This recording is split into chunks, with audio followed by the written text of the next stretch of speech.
Hello दोस्तों, welcome to software engineering channel. क्या हाल चाल है आप लोगों का। ब्लेज़र की सीरीज़ में आज का जो हमारा वीडियो ट्यूटोरियल है, बेसिकली ये ट्यूटोरियल नहीं है बल्कि आज की इस वीडियो के अंदर मैं आपको एक छोटा सा टास्क देने जा रहा हूं जो कि आप लोगों ने अगली वीडियो की तरफ आने से पहले करके रखना है। ये टास्क मैं आपको इसलिए दे रहा हूँ क्योंकि आप ये काम पहले कर चुके हैं। सो मैं ये चाहता था कि अब मैं आपके सामने दोबारा करूँ। इससे बेहतर यह है कि मैं कर लूँ और आपको दिखाऊँ और आप इसको दोबारा से खुद से कर लें और फिर नेक्स्ट वीडियो के अंदर आप टास्क करने के बाद आए। तो करना ये है कि अब इससे आगे हम एक लॉगिन सिस्टम बनाने वाले हैं और लॉगिन सिस्टम के अंदर ये होता है कि यूज़र नेम अपना आईडी पासवर्ड या फिर यूज़र नेम पासवर्ड देता है। तो यूज़र जब वो यूज़र नेम और पासवर्ड देता है तो उसकी बेस पे हम बंदे को, उस आदमी को लॉग इन करवा देते हैं। ये हमारा एक बेसिक सा सिंपल सी फंक्शनैलिटी होती है। ठीक हो गया। अब इस फंक्शनैलिटी को अच्छे से चलाने के लिए हमें ये रिक्वायर्ड है कि हम मॉडल के फोल्डर में एक यूज़र की क्लास बनाएं और उस क्लास को बनाने के बाद माइग्रेशन चलाकर, तो उस क्लास को माइग्रेशन चलाकर अपडेट करके डेटाबेस को डेटाबेस तक पहुंचाएं। तो मैं क्लास आपको दिखा देता हूँ कैसी क्लास है आपने बनानी है। ठीक है, मॉडल्स में जाकर एक यूज़र नाम की क्लास देखें, मैंने ये बना ली है और ये क्लास है। आपने ऐसी एक क्लास बनानी है। जब ये क्लास बना ले तो आपने माइग्रेशन चलानी है। माइग्रेशन जब ऐड हो जाए तो उसके बाद आपने डेटाबेस को अपडेट करना है और डेटाबेस को अपडेट कर लेने के बाद आपने क्या करना है कि एसक्यूएल सर्वर में जाकर यूज़र नाम के टेबल को देखना है। ठीक हो गया। और उसके अंदर कि वो आ चुका है और अगर आ चुका है तो उसमें 1 से 2 रिकॉर्ड डालने हैं। कौन से रिकॉर्ड डालने हैं मैं आपको अभी दिखा देता हूँ। अच्छा, याद रहे कि माइग्रेशन चलाने का क्या तरीका है पूरा आपको पता होना चाहिए। क्लास बनाने के बाद डाटा के फोल्डर में जाके ऐप डीबी कॉन्टेक्स्ट में इस क्लास को ऐड करना पड़ता है, उसके बाद माइग्रेशन चलती है। भूल मत जाइएगा कोई स्टेप। अब मैं यहाँ से अपने एसक्यूएल सर्वर में जाता हूँ। स्टार्ट पे जाकर SSMS लिखकर हम इंटर का बटन दबाएंगे तो एसक्यूएल सर्वर मैनेजमेंट स्टूडियो जो है हमारा वो ओपन हो जाएगा। उसको ओपन करने के बाद मैं आपको दिखाता हूँ कि किस तरीके से आपने वहाँ जाकर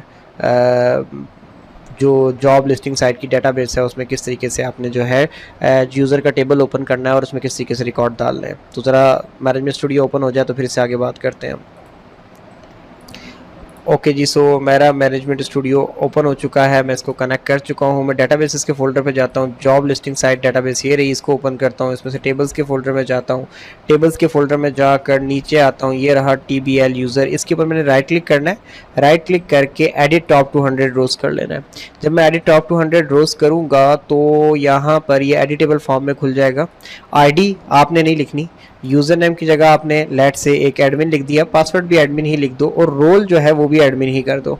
फिर टैब का बटन दबाओ, फिर टैब दबाओ तो आप यूज़र नेम पे आ जाओगे। तो यहाँ पे अपना नाम लिख के सेव कर लो। लेट से मैं अपना नाम लिख देता हूँ हम्माद, पासवर्ड भी वही रख लो और रोल के अंदर MANAGER यानी कि मैनेजर कर लो और फिर टैब का बटन दबाओ। 2 रिकॉर्ड आपके इस तरीके से सेव हो जाएंगे। आप ये 2 रिकॉर्ड सेव करने के बाद उसके बाद एसक्यूएल सर्वर को आप बंद कर दें। ये आपका छोटा सा टास्क है जो कि आपने नेक्स्ट वीडियो में आने से पहले तैयार रखना है। नेक्स्ट वीडियो में हम कुछ पेजेस ऐड करेंगे जैसे कि लॉगिन पेज वगैरह। फिर उसके बाद उससे आगे वाली वीडियो में हम एक वीडियो में जो है हम ऑथेंटिकेशन के टॉपिक को कवर कर लेंगे और एक के अंदर हम ऑथराइजेशन सारी की सारी कवर कर लेंगे। सो 2 से 4 वीडियो के अंदर मुझे उम्मीद है कि आपकी ये सीरीज़ कंप्लीट हो जाएगी इससे आगे।